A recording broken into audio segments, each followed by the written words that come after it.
اعوذ باللہ من الشیطان الرجیم بسم اللہ الرحمن الرحیم رب اشرح لی صدری ویسر لی امری واحلل عقدۃ من لسانی یفقہوا قولی رب زدنی علما رب زدنی علما رب زدنی علما۔ شعر نمبر 3 کی طرف آ جاتے ہیں۔ شعر نمبر 3 پڑھائی میں کر رہی ہوں۔ محرم بھی ہے ایسا ہی جیسا کہ ہے نہ محرم، محرم بھی ہے ایسا ہی جیسا کہ ہے نہ محرم، کچھ کہہ نہ سکا جس پر یا بید کھلا تیرا۔ تو الفاظ معنی پر آ جاتے ہیں حل لغت پر۔ محرم جاننے والا، واقف، نا محرم نا واقف نہ جاننے والا، یا یہاں یعنی کہ دنیا میں، بید راز۔ تو یہ شعر نمبر 3 کے حل لغت تھے، اور ان حل لغت کو بھی آپ نے جو مشکل الفاظ کے معنی ہیں ساتھ ساتھ اپنی کتابوں پر لکھتے جانا ہے، ٹھیک ہے؟ اس طرح آپ کو تشریح میں آسانی رہے گی۔ تو اب آ جاتے ہیں تشریح پر۔ اس شعر میں شاعر مولانا الطاف حسین حالی اللہ تعالیٰ کی تعریف و توصیف بیان کرتے ہوئے کہتے ہیں کہ اے اللہ تعالیٰ، تجھے جاننے والا بھی ایسا ہی ہے جیسا کہ نہ جاننے والا، کیونکہ تیری ذات کے راز جس پر آشکار ہو جاتے ہیں وہ کسی سے کچھ بھی نہیں کہہ سکتا۔ اللہ تعالیٰ قرآن مجید میں فرماتا ہے کہ یہ کائنات تمہارے لیے ہے، سورج کے نکلنے اور دن رات کے آپس میں بدل بدل کر آنے میں عقل مندوں کے لیے نشانیاں ہیں۔ اللہ تعالیٰ کے سب مظاہر ایسے ہیں جن سے اللہ تعالیٰ کی ذات بابرکات کا پتہ چلتا ہے۔ تو جو لوگ اللہ تعالیٰ کی جستجو میں اپنے آپ کو فنا کر دیتے ہیں ان پر اللہ تعالیٰ کی ذات کے راز کھل جاتے ہیں، لیکن اس کے بعد انہیں دنیا کی کسی چیز سے رغبت نہیں رہتی۔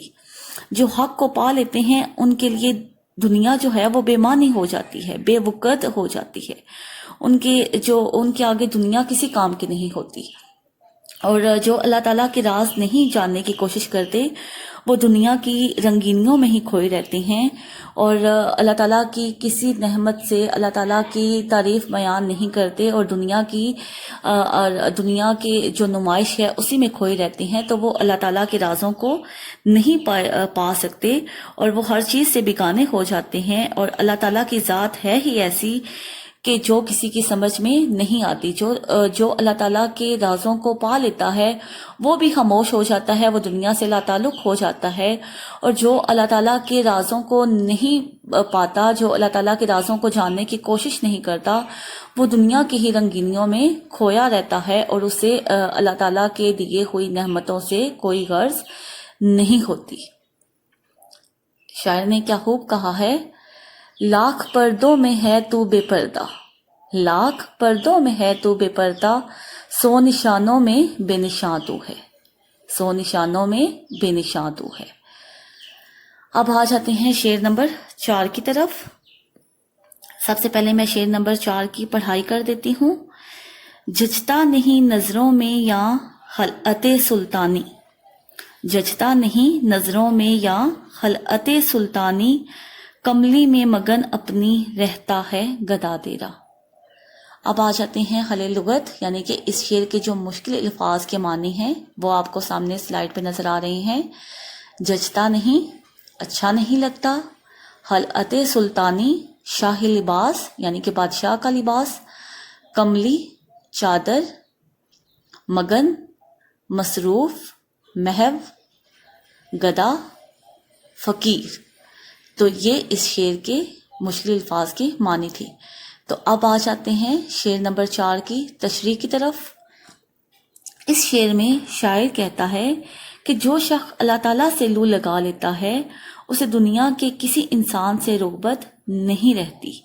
تو شاعر کہتا ہے کہ عام قاعدہ ہے کہ جب کوئی بادشاہ اپنے کسی غلام سے خوش ہوتا ہے تو اسے لباس فاخرہ عطا کرتا ہے، اور وہ غلام جسے شاہی لباس ملا ہوتا ہے تو وہ اپنے ہم چشموں میں اتراتا پھرتا ہے، اور اس لباس کی تعریف میں زمین و آسمان کے کلابے ملا دیتا ہے، لیکن اس کی یہ خوشی چند روز کی ہوتی ہے، اور جو اللہ تعالیٰ کا گدھا ہوتا ہے اس کو اگر اللہ تعالیٰ کی طرف سے پھٹا پرانا لباس ہی مل جائے تو وہ بادشاہ کے لباس سے بے حد بہتر ہوتا ہے، کیونکہ وہ کسی کا احسان نہیں ہوتا۔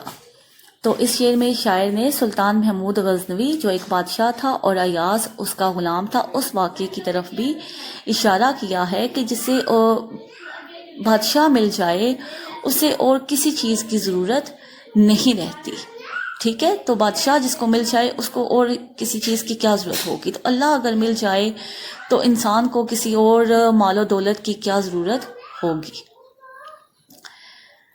شاعر کہتے ہیں، ایک شاعر نے کیا خوب کہا ہے، جن کو دولت حقیر لگتی ہے، جن کو دولت حقیر لگتی ہے، اف وہ کتنے امیر ہوتے ہیں۔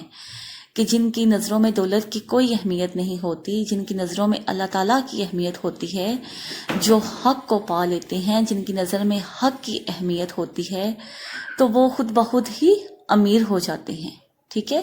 یعنی کہ وہ لوگ امیر ہوتے ہیں جن کے دل میں اللہ تعالیٰ کی محبت ہوتی ہے، وہ اللہ تعالیٰ کے رازوں کو جاننے کی کوشش کرتے ہیں، وہ اللہ تعالیٰ کی عبادت میں مصروف رہتے ہیں، تو وہ لوگ ہی اصل میں امیر ہوتے ہیں۔ تو ایک اور شعر ہے، وہ جو تیرے فقیر ہوتے ہیں، وہ جو تیرے فقیر ہوتے ہیں، آدمی بے نظیر ہوتے ہیں۔